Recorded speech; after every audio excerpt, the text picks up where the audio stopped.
नमस्कार मित्रों। हाजिर हूँ मैं आज ज्योतिष का बड़ा ही दिलचस्प और रोचक विषय लेकर, जो आए दिन मैं अक्सर देखता हूँ और कुंडलियों का अध्ययन करता हूँ, तो अक्सर लोगों का प्रश्न होता है, क्या मेरी कुंडली में राजयोग है? क्या मैं राजनेता बन पाऊंगा? क्या मैं मिनिस्टर या मंत्री बन पाऊंगा? अक्सर लोगों का सपना होता है कि मेरी कुंडली में राजयोग है तो मैं निश्चित ही राजा, मंत्री, विधायक या सांसद बन जाऊंगा। राजयोग का मतलब पहले आपको समझना पड़ेगा।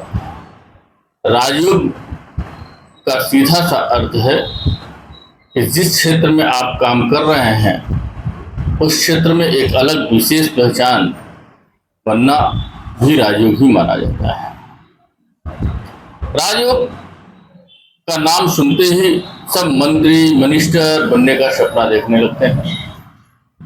तो आज आपको इसी बात पे विषय बताऊंगा कि राजयोग और राजनेता योग दोनों अलग अलग विषय हैं। राजयोग का अर्थ राजा के समान जीवन, अर्थात राजयोग किसी भी उच्च पद को प्राप्त करके भोगा जा सकता है। जरूरी नहीं कि आप सांसद, मंत्री, मिनिस्टर बने तभी राजयोग फलित हो।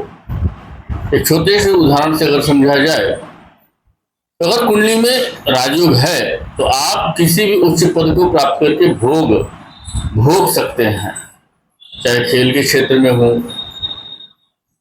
सिनेमा के क्षेत्र में हो, राजनीति के क्षेत्र में हो, व्यापार के क्षेत्र में हो, तथा एक कथावाचक के रूप में भी आप राजयोग प्राप्त कर सकते हैं। एक उदाहरण से समझते हैं। एक कथावाचक यदि अंतर्राष्ट्रीय स्तर का कथावाचक बन जाए तो सामने मंत्री, मिनिस्टर भी सर झुकाते हैं। तो यह भी एक प्रकार का राजयोग ही है। कहा जाता है महावीर भगवान कुंडली में राजयोग था, लेकिन फलित दूसरे तरीके से हुआ। अब यहाँ प्रश्न आता है, एक पुस्तक है नीति शतक के रचनाकार ने लिखा है कि जो आपके भाग्य में है उसे आप मरुस्थल में रहते हुए भी प्राप्त कर सकते हैं, जिसमें एक सूक्ति लिखा गया है, भाग्य फलती सर्वदा। तो आज इसी विशेष पे राजयोग की मैं बात करूंगा। जन्म समय में लग्नेश बलि होकर लग्न अथवा केंद्र अथवा त्रिकोण में हो स्थित हो तो ऐसा जातक राजा होता है, साथ ही ऐश्वर्य इत्यादि से परिपूर्ण होता है। यदि ऐसी स्थिति में निम्न कुल में कोई जन्म ले तो भी वह राजा या राजा के समान धान्य और धन से परिपूर्ण होता है।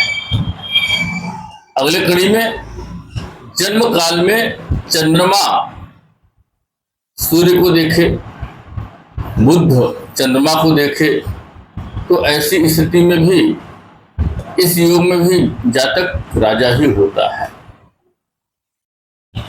एक और कड़ी में आते हैं तो देखते हैं नीच भंग राजयोग। जब भी नीच राशि का कोई ग्रह लग्न भाव या चंद्र से केंद्र भाव में हो तो नीच भंग माना जाता है। जिस राशि में ग्रह नीच का होता है उसका राशि लग्न या चंद्रमा से केंद्र में स्थान में स्थित हो तो नीच भंग बन जाता है। जिस राशि में यह नीच का होता है, अगर उस राशि में उच्च वाला ग्रह लग्न या चंद्र से केंद्र में हो तो नीच भंग हो जाता है।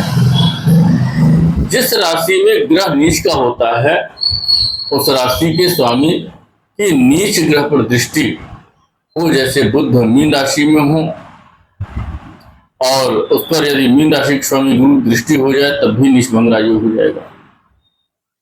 गुरु नीच राशि में हो, मतलब मकर राशि में हो और उस पर शनि की दृष्टि हो जाए तब भी राजयोग भंग हो जाएगा। इसी तरह से जिस राशि में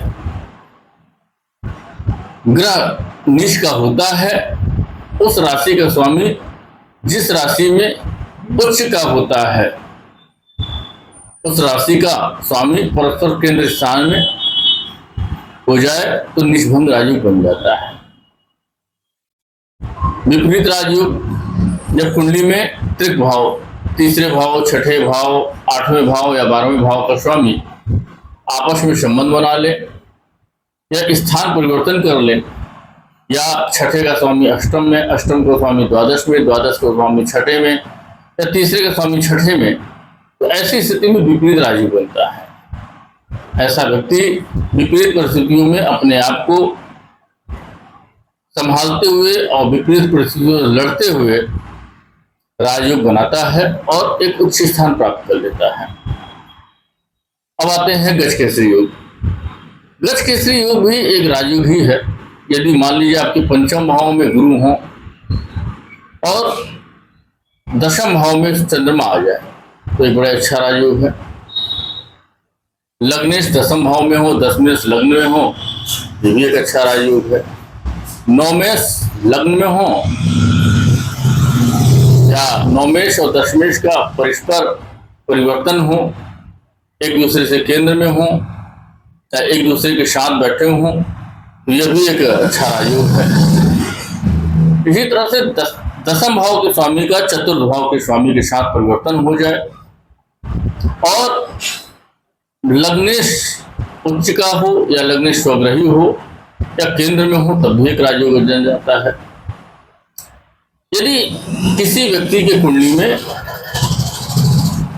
लग्नेश का, पंचमेश का, नौमेश का, दशमेश का या केंद्र के त्रिकोण के स्वामियों के साथ भी परिवर्तन हो और लग्नेश मजबूत हो, तो ऐसी स्थिति में भी एक अच्छा प्रबल राजयोग बनता है। यदि किसी जातक की कुंडली में देवगुरु बृहस्पति और चंद्रमा अच्छी अवस्था में बैठे हों तो यह गजकेसरी योग का निर्माण करते हैं। यदि किसी कुंडली में गुरु लग्न में से केंद्र स्थान में गजकेसरी का योग निर्माण कर रहे हों, यदि किसी जातक की कुंडली में देवगुरु बृहस्पति चंद्रमा से केंद्र में गजकेसरी योग का निर्माण कर रहे हों, यदि किसी जातक की कुंडली में केंद्र स्थान में देव बृहस्पति चंद्रमा और गुरु एक साथ युति हो तो गजकेसरी योग का निर्माण होता है। यदि किसी जातक की कुंडली में देवगुरु बृहस्पति और चंद्रमा शुभ स्थानों में बैठे हों या एक दूसरे से समसप्तम देख रहे हों, तो ऐसी स्थिति में भी गजकेसरी योग का निर्माण होता है। इस योग में निर्माण से जातक यश और कीर्ति प्राप्त होता है। अगले कड़ी में बात करता हूँ बुध हरित योग। जन्म कुंडली में बुध और सूर्य से बनता है। ऐसा व्यक्ति वाक्पटु होता है, अनन्य सुख और सुविधाओं से भरपूर होता है।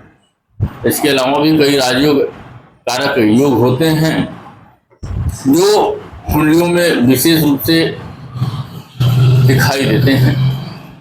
लग्न से दशम भाव में कोई शुभ ग्रह बैठे, ऐसी स्थिति में भी अच्छा राजयोग बनता है। अब मैं बात करूंगा यदि जन्म कुंडली में राजा या राजा वाली गद्दी में बैठने वाले बात हो तो उसमें क्या सबसे महत्वपूर्ण होता है। जैसा कि सूर्य राजनीति और प्रशासन का कारक है, तो कुंडली में सूर्य की स्थिति अच्छी पोजीशन में होनी चाहिए और आत्मकारक ग्रह हो तो पद प्रतिष्ठा प्राप्त हो जाता है आसानी से। पंचमेश उच्च के हों या दशमेश पंचमेश का राशि परिवर्तन हो, ये भी एक अच्छा राजयोग बन जाता है। ऐसे कई योग हैं जो राजनीति में सफलता प्रदान करते हैं। अपने मिर्जापुर की बात करूं मैं तो मिर्जापुर के एक मंत्री हैं कैबिनेट की, उनकी कुंडली का मैंने विश्लेषण किया है। तो राजयोग में एक शुक्ति है कि 2 पाप ग्रह और 2 शुभ ग्रह एक साथ केंद्र में, द्वितीय में, पंचम में, नवम में, दशम में, एकादश में यदि युति करके बैठे हों और उसमें एक ग्रह उच्च का हो, ऐसा व्यक्ति भी कैबिनेट में मंत्रालय या उच्च पदस्थ जरूर होता है। धन्यवाद मित्रों, यह जानकारी आपको कैसी लगी? यदि अच्छी लगी तो मेरे इस चैनल को लाइक करें, सब्सक्राइब करें, अधिक से अधिक शेयर करें तथा अपने कुंडली के विश्लेषण के लिए मुझसे संपर्क कर सकते हैं। मेरा संपर्क सूत्र इस वीडियो के पहले ही आरंभ में दिया जा चुका है। तो धन्यवाद मित्रों, आपका दिन शुभ हो।